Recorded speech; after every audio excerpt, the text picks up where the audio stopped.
আর্জেন্টিনার মানচিত্রে পুহাতো নামের জায়গাটা খুঁজে পেতে আপনাকে বেশ কষ্ট করতে হবে। সান্তা ফে প্রদেশের এই গ্রামটাতে মানুষ থাকে মাত্র ৩,৫০০-এরও কম। কোনো বিখ্যাত ফুটবল ক্লাব নেইও এখানে, নেই কোনো তারকা তৈরির ইতিহাসও। কিন্তু এই গ্রামেই জন্ম নেন লিওনেল সেবাস্তিয়ান স্কালোনি, আর্জেন্টিনার ইতালীয় অভিবাসী পরিবারের সন্তান, যাদের শেকড় বহু দশক আগে সমুদ্র পাড়ি দিয়ে এই মাটিতে গেঁথেছিল।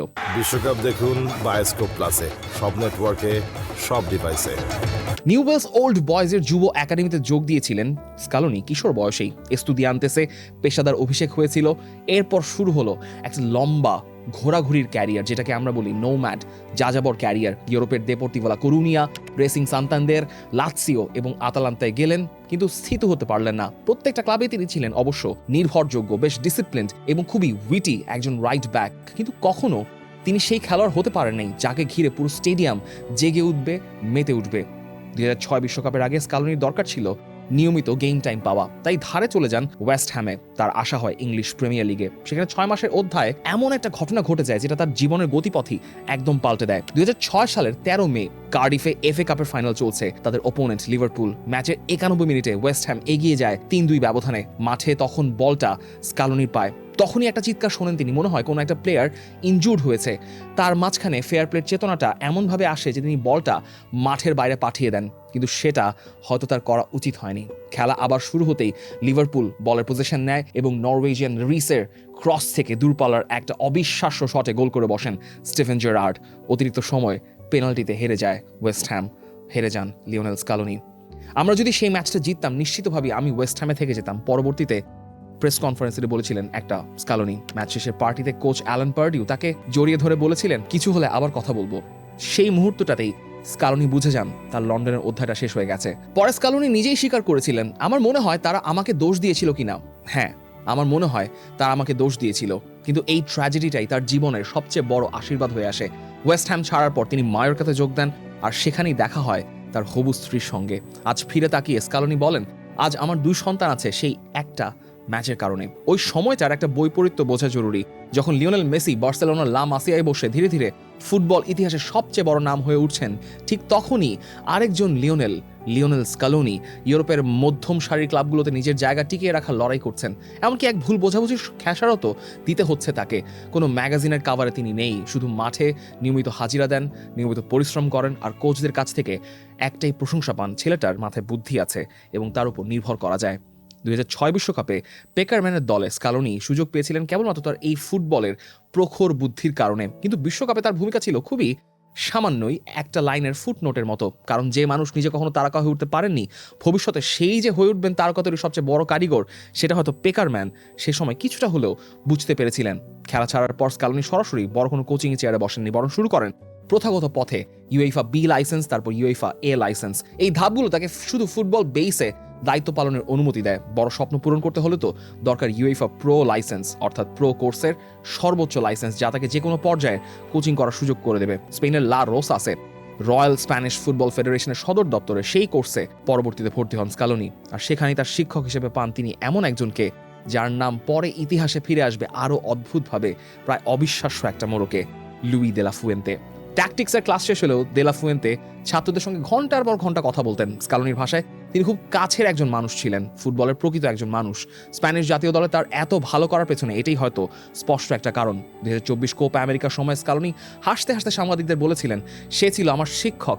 লা রোসাসের সেই কোর্সে আমাদের অনেক সাহায্য করেছিল। আপনারা কি জানতেন এটা, নাকি আমি এখন প্রথমবার বললাম? দে লা ফুয়েন্তেও তার ছাত্রকে প্রশংসায় ভাসিয়েছিলেন। সে নিজের কাজে একজন প্রকৃত মাস্টার, অসাধারণ প্রস্তুতি আর দক্ষতা দেখিয়েছে। আমার প্রতি তার গভীর শ্রদ্ধাবোধ আছে।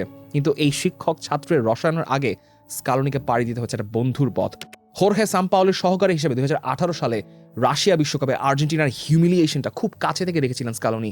ক্রোয়েশিয়ার কাছে ৩-০ গোলে বিধ্বস্ত হওয়ার পর যখন আর্জেন্টিনার ফুটবল সম্পূর্ণরূপে ধ্বংসস্তূপে পরিণত হয়েছে, তখন এএফএ অন্তর্বর্তীকালীন কোচ হিসেবে নিয়োগ দেয় সম্পূর্ণ অনভিজ্ঞ এই লিওনেল স্কালোনিকে। চারপাশে তখন তীব্র সমালোচনা। দিয়েগো আর্মান্দো মারাদোনা তো খোঁচা দিয়ে বলেছিলেন, ও তো ট্রাফিক পুলিশের দায়িত্ব ঠিকমতো সামলাতে পারবে না। কিন্তু বিশ্বকে চমকে দিতে স্কালোনির প্রস্তুতি ছিল একদমই অন্যরকম। ড্রেসিং রুমের বিশৃঙ্খলা দূর করে স্কালোনি তৈরি করলেন একটা ইউনাইটেড ফ্যামিলি। মেসিকে ফিরিয়ে আনলেন এমন একটা দলে যেখানে তার কাঁধে একা দলকে বোঝানো চাপানো হয় না। তরুণদের উপর আস্থা রাখলেন এমন সময় যখন সমালোচকরাও সন্দিহান সেই Enzo Fernandez, Julian Alvarez, Lautaro Martinez, Rodrigo De Paul এবং মাকালিস্তের এই নামগুলো তখনও কোনো প্রতিষ্ঠিত তারকা নয়। অনেক বিশেষজ্ঞ যখন পরামর্শ দিচ্ছিলেন অভিজ্ঞতার উপর ভরসা রাখতে, ফ্রাঙ্কো আরমানিদের উপর ভরসা রাখতে, স্কালোনি তখন বাজি ধরলেন সেই তরুণ তুর্কিদের উপর। 2021 সালে মারাকানায় ব্রাজিলকে হারিয়ে আর্জেন্টিনার 28 বছরের কোপার খরা কাটান তিনি। 2022-এ ইতালিকে উড়িয়ে দিয়ে ফিনালিসিমা জয়, আর তারপর এলো কাতার বিশ্বকাপ। প্রথম ম্যাচেই সৌদি আরবের কাছে হারের পর শুরু হলো সর্বকালের সেরা রূপকথার গল্পের যাত্রাটা। ফ্রান্সের বিপক্ষে সেই শ্বাসরুদ্ধকর ফাইনালে অবশেষে বিশ্ব চ্যাম্পিয়ন হয়ে ইতিহাস গড়লেন এই স্কালোনি। মাত্র 44 বছর বয়সে মেনত্তির পর আর্জেন্টিনার ইতিহাসে দ্বিতীয় সর্বকনিষ্ঠ কোচ হিসেবে তিনি স্পর্শ করলেন সেই সোনালী ট্রফিটা। কোনো ক্লাবে প্রধান কোচ হিসেবে 1 মিনিটের অভিজ্ঞতা ছাড়া এই মানুষটা গড়ে তুললেন লা স্কালোনে তার এক অপরাজেয় সাম্রাজ্য। 2024 সালের কোপা আমেরিকা জিতে প্রমাণ করলেন তার সাফল্য কোনো ফ্লুক না, বা কোনো ওয়ান সিজন ওয়ান্ডার ছিল না, কোনো ওয়ান টাইম ওয়ান্ডার ছিল না। তারপর আসলো 2026 সালের ফিফা বিশ্বকাপ। এবার স্কালোনি মাঠে নামলেন সম্পূর্ণ ভিন্ন এক বাস্তবতা নিয়ে। এবার তিনি আর আন্ডারডগ নন, তিনি ডিফেন্ডিং চ্যাম্পিয়ন। প্রত্যাশার চাপ এবার অনেক অনেক বেশি তার দলের উপর। এই বিশ্বকাপের নকআউট পর্ব তাই মোটেও সহজ ছিল না তার জন্য। কাবো ভের্দের বিপক্ষে জিততে হয় অতিরিক্ত সময় গড়িয়ে গিয়ে। সুইজারল্যান্ডের বিপক্ষে একই কথা। মিশরের বিপক্ষে পিছিয়ে থেকে ফিরে আসলেন মেসি ম্যাজিকে। মিশরকে হারানোর পর মাঠের পাশে স্কালোনি গভীরভাবে আবেগাপ্লুত হয়ে পড়লেন। সাংবাদিকদের সামনে কথা বলতে গেলে তার গলা বুজে আসে, শব্দ খুঁজে পান না, আবেগ তাড়িত হয়ে কেঁদে ফেলেন। তিনি তার প্রেস কনফারেন্স সম্পূর্ণ করতে পারেন না। মাত্র কয়েকটা সেকেন্ডের ব্যবধান। এরপর সেমিফাইনালে ইংল্যান্ডের সঙ্গে শেষ মুহূর্তে একটা নাটকীয় যায়, অথচ 55 মিনিটে এই আর্জেন্টিনা আবারও অ্যান্থনি গর্ডনের গোলে পিছিয়ে পড়লেও 85 মিনিটে গিয়ে এনজোর গোলে ফিরে আসে, আর স্টপেজ টাইমে লাউতারো মার্তিনেজের গোলে তারা জয় পায় এবং অবশেষে আবারও তারা বিশ্বমঞ্চের ফাইনালে।